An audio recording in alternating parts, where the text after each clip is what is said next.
Developing now, flaming projectiles thrown at SPD's East Precinct tonight. This is video showing one of the small fires burning after people dressed in all black left the scene after throwing the homemade objects. The precinct was just fortified with new fencing and concrete barriers after a recent arson. This latest march to the precinct comes just hours after Seattle police cleared a homeless camp at Cal Anderson Park. KOMO's Joel Moreno following the latest developments tonight live on Capitol Hill. Joel? Preston and Mary, this was a crowd of about 80 to 100 people who marched right over here to the East Precinct and started hurling flaming objects over those concrete walls and that fencing that you see. Now, we watched the crowd then come back over the direction of the park, but we really don't know where they are at this point. There was a fleet of patrol cars that started circling Cal Anderson Park with their sirens going, but even they have moved on at this point. And as you mentioned, this is because of the city clearing a homeless camp that's just beyond those buildings you see in the distance. The city says they had to do it because of ongoing vandalism and illegal fires, but the neighbors around here aren't sure this sweep will change anything. At the request of parks officials, Seattle police came in and started clearing out beds, tents, and other items left by people staying in the park. Police say they also confiscated knives, axes, and other weapons and shields in the process. At times, the confrontations got intense and 7 people were arrested. Going in and removing people forcefully just causes more problems and more conflict. But city officials say the public safety issues have been building. Vandalism has been ongoing, and illegal fires were putting people at risk. Fire was even set to a nearby police precinct, and the city says the people involved in the attack then took refuge in the park. I think most of the people protesting don't really support those actions. I do think that they have the right to shut it down if it got too out of control. A spokesperson for the Parks Department says Cal Anderson has been officially closed since June 30th to repair the damage caused by CHOP. And it is the culmination of ongoing criminal activity that led to this latest sweep. I don't think they should have cleared that. It's a public space. I feel like there are certain people who are taking things too far, but I don't think they really represent the protest as a whole.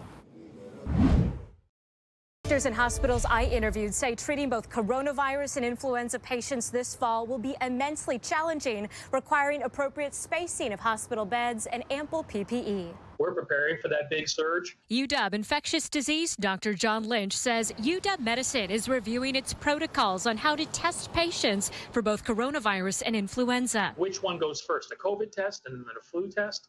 What happens if we learn that people get flu and COVID at the same time? Dr. Lynch and other hospitals tell me they're trying to strategize on optimizing space for an influx of patients. That if you have COVID and you have COVID, I can put you both in the same space. But if one person has COVID, another person has flu, I have to have separate spaces for them. Do you think UW Medicine has the physical space to handle this possible surge? We've had whole groups of very, capable and smart people working specifically on this topic. We get to this number of people, we expand into this space. Dr. Ali McDodd with UW's Institute for Health Metrics and Evaluation says most hospitals in Western Washington will likely have enough physical capacity, PPE, tests and ventilators, but expects that hospital staff will be overwhelmed. We are going to ask them to work for 8, 10, 15 hours because we don't have enough of them right now to treat that kind of ailment. Hospitals like Evergreen Health are working to line up qualified medical professionals from other specialties to relieve doctors on the front lines of coronavirus. Just really leveraging our own medical staff that normally wouldn't do those roles. I'm Abby Coney, KOMO News. Right now, all of the high school fall sports, such as football, are being pushed to the spring. But these student athletes point out other states around the country are doing their sports right now. Why not Washington? Friday night lights are a distant memory. COVID-19 has pushed football and all other fall sports to the spring. But several high school football players have huddled together virtually and have come up with a petition, a plea to the governor. saying, "We recently formed an organization called SAW, Student Athletes of Washington. As our name implies, we represent many high school student athletes. We are writing to ask that the traditional fall sports not be delayed or postponed, thereby allowing them to be played this fall as originally scheduled." The petition has more than 20,000 signatures. They point to the 34 other states who have decided to open up fall sports right now. So there's proof, and especially out west, like Utah and Arizona are doing it. So there's proof that states can do this safely and responsibly. So I think now it's time for us to think about how we can do that. One of the organizers is University of Washington recruit Sam Heward, quarterback at Kennedy Catholic. People are saying, if you can't have in-school learning, why should you have on-field athletics? What do you say to them?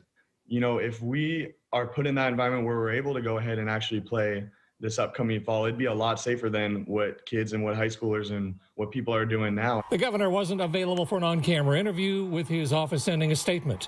The governor understands the importance of youth sports and the hard work and dedication they require. As with all decisions around COVID-19, very tough choices are made to protect the health of everyone in the state and prevent further spread of the virus. The same principles used when determining how and when to open schools, businesses, and activities. Hey, Mary, investigators from the Pierce County Sheriff's Department and the FBI, they're on scene. They have been on scene all day long. As you see, they are combing through this house, the house of the ex-boyfriend.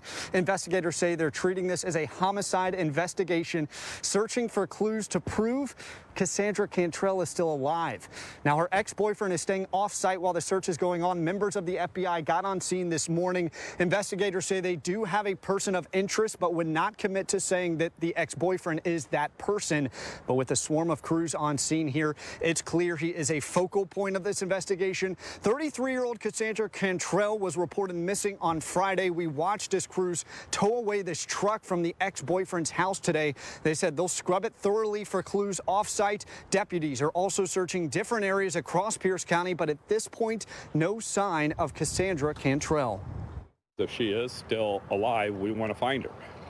Unfortunately, we haven't found her, and that's why we're working this as a homicide investigation until something tells us differently.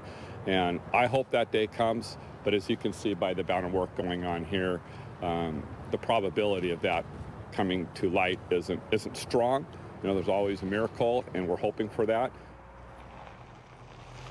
Hoping for a miracle. Family and friends doing the same. They say she was on her way to the grocery store on Friday, but investigators don't believe she made it there. They found her car ditched in downtown Tacoma and her cell phone last pinged off a tower on Vashon Island. Now back here live, Detective Troyer, he wouldn't elaborate on evidence found inside the home, but said there are many indicators that point that her being missing is suspicious. Detective Troyer went on to say that Cassandra has been living at home with her parents, but had been in talks and recently seen her ex-boyfriend. Mary? Patrick, we know the FBI joined the investigation this morning. Why did the sheriff's office call federal agents in this case? Right. Detective Troyer said that they are here only on an assistance role. They have expertise and they have the resources to help with forensics. At this point, the Pierce County Sheriff's Department is still leading this search.